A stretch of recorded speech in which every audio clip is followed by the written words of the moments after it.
ആദ്യം പോകുന്നത് ഇന്ത്യ ശ്രീലങ്ക വനിതാ T20 മത്സരത്തിന്റെ വിശേഷത്തിലേക്കാണ്. ഇന്ന് നാലാമത്തെ മത്സരം ഇന്ന് നടക്കുകയാണ്. കാര്യവട്ടം സ്റ്റേഡിയത്തിൽ വൈകിട്ട് 7 മണിക്കാണ് മത്സരം. ആദ്യത്തെ 3 മത്സരങ്ങളും ജയിച്ച ആത്മവിശ്വാസത്തിലാണ് ടീം ഇന്ത്യ ഇറങ്ങുന്നത്. ഇന്ത്യയുടെ പ്ലേയിങ് 11-ൽ കാര്യമായ മാറ്റങ്ങൾക്ക് സാധ്യതയുണ്ടാകില്ല എന്നാണ് റിപ്പോർട്ടുകൾ.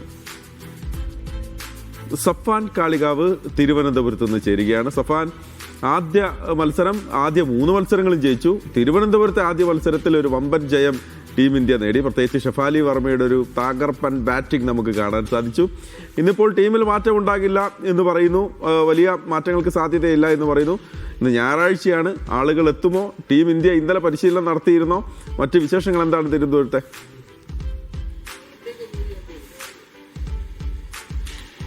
മഹേഷ്, ടീം ഇന്ത്യ ഇന്നലെ പരിശീലനം നടത്തി ഒരു വിശ്രമ ഡേ ആയിരുന്നു.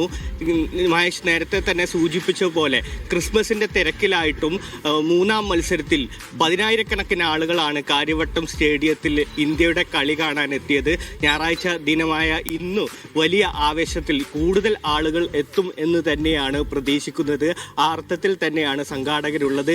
ഇന്ത്യയെ സംബന്ധിച്ചിടത്തോളം ആദ്യ 3 മത്സരങ്ങളും വിജയിച്ച് ഈ ടൂർണമെന്റിൽ പരമ്പര സ്വന്തമാക്കിയിരുന്നു. വിശാഖപട്ടണത്ത് നടന്ന 2 മത്സരത്തിലും മൂന്നാം മത്സരം കാര്യവട്ടത്ത് നടന്ന മത്സരത്തിലും വലിയ വിജയത്തോടെ തന്നെ പരമ്പര സ്വന്തമാക്കിയ ആത്മവിശ്വാസത്തിലൂടെയാണ് ഇന്ത്യ. ഓപ്പണർ ഷെഫാലി വർമ്മയുടെ അടക്കമുള്ള ഇന്ത്യയുടെ ഈ സ്മൃതി മന്ദാന അടക്കമുള്ള വൈസ് ക്യാപ്റ്റൻ സ്മൃതി മന്ദാന അടക്കമുള്ള താരങ്ങൾ ഫോമിലേക്ക് വരേണ്ട ഒരു സാഹചര്യം കൂടി ഉണ്ട്. ഏതായാലും ഇന്ത്യ ഇന്നൊരു ഓപ്പണിംഗ് ബാറ്റിങ്ങിൽ ഇറങ്ങണമെന്നാണ് ആരാധകരും പ്രതീക്ഷിക്കുന്നത്.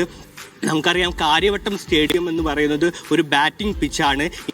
ഇന്നിച്ചിടത്തോളം ലോകോത്തര താരങ്ങൾ നേടിയ ഒരു ടീം ഇന്ത്യക്ക് മുന്നിലുണ്ട്. അങ്ങനെ ഒരു വലിയ സ്കോർ പടുത്തുയർത്തണമെന്നാണ് ആരാധകരും പ്രതീക്ഷിക്കുന്നത്. കഴിഞ്ഞ 3-ാം മത്സരത്തിൽ, പരമ്പര നേടിയ 3-ാം മത്സരത്തിൽ ശ്രീലങ്കയെ ബാറ്റിങ്ങിന് അയക്കുകയായിരുന്നു ഇന്ത്യ. അതിന് അനായാസം ഉള്ളൊരു വിജയമാണ് കഴിഞ്ഞ തവണ കഴിഞ്ഞത്. അതിനപ്പുറത്തേക്ക് ഇന്ത്യ ഫസ്റ്റ് ബാറ്റിങ്ങിന് വന്ന് ഒരു മികച്ച സ്കോർ പടുത്തുയർത്തിയുള്ളൊരു വിജയത്തിൽ തന്നെയാണ് ആരാധകരും പ്രതീക്ഷിക്കുന്നത്. ആ അർത്ഥത്തിൽ ഞായറാഴ്ച ദിനമായ കൂടുതൽ ആളുകൾ കാര്യവട്ടത്തേക്ക് ഒഴുകും എന്ന് തന്നെയാണ് പ്രതീക്ഷിക്കുന്നത്. മഹേഷ് സൂചിപ്പിച്ചതുപോലെ കഴിഞ്ഞ തവണത്തെ സ്ക്വാഡിൽ നിന്ന് വലിയ വ്യത്യാസം ഇത്തവണത്തെ സ്ക്വാഡിൽ ഉണ്ടാവില്ല എന്ന് തന്നെയാണ് റിപ്പോർട്ടുകൾ സൂചിപ്പിക്കുന്നത്. അതിനപ്പുറത്തേക്ക് ജമീമ റോഡ്രിഗസിനെ പോലുള്ള താരങ്ങൾക്ക് ചില ആരോഗ്യ പ്രശ്നങ്ങളുണ്ട്. ഇത് കാരണം അവർക്ക് വിശ്രമം അനുവദിക്കാനും സാധ്യതയുണ്ട്. കാരണം ഇന്ത്യ ഓൾറെഡി തന്നെ പരമ്പര സ്വന്തമാക്കിയ ഒരു സാഹചര്യത്തിൽ അങ്ങനെയുള്ള പരീക്ഷണത്തിനും